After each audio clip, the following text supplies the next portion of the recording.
You know what city I've always wanted to explore together? Bridgetown. Just the name feels like a breeze off the ocean. Barbados' beating heart. There's something timeless about it, isn't there? Like history baked into the coral stone buildings and sea salt in the air. Was it always called Bridgetown?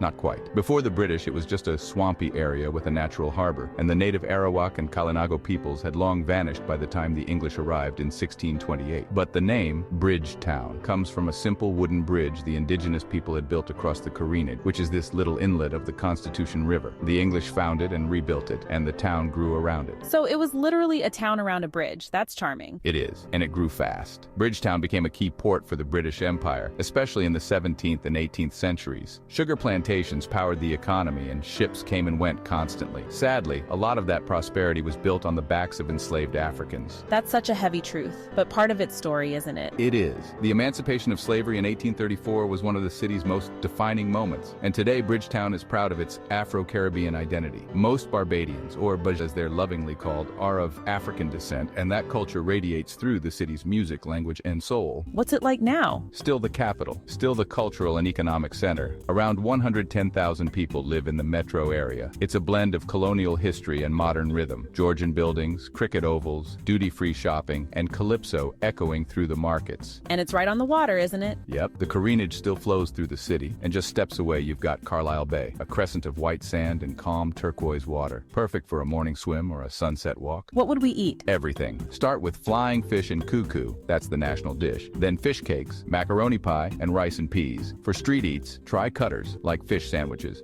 with pepper sauce that'll make you blush. And the drinks? Mount Gay rum, of course. The oldest rum distillery in the world, right there in Barbados. We'd sip some under a palm tree, maybe at Brown Sugar or Waterfront Cafe, with steel pan music in the air. Sounds like a dream. What about landmarks? So many. The Parliament buildings, beautiful neo-Gothic structures. Then there's National Heroes Square, St. Michael's Cathedral, and the Garrison Savannah, a UNESCO World Heritage Site. It's where British troops were stationed, and today you can still watch horse racing there. And sports? Cricket is religion. Kensington Oval is the sacred ground. It's hosted legends, local and international. Plus there's surfing at Pebbles Beach, polo, and even motorsports if you're feeling adventurous. What I love is how Bridgetown feels so alive with history, but still joyful. You don't feel like you're in a museum. You feel like you're in someone's vibrant story. Exactly. It's not just old, it's soulful. And it reminds you to live fully, love deeply, and maybe dance a little more under the stars. So when do we go? As soon as we're ready to fall in love with a city that feels like a warm embrace.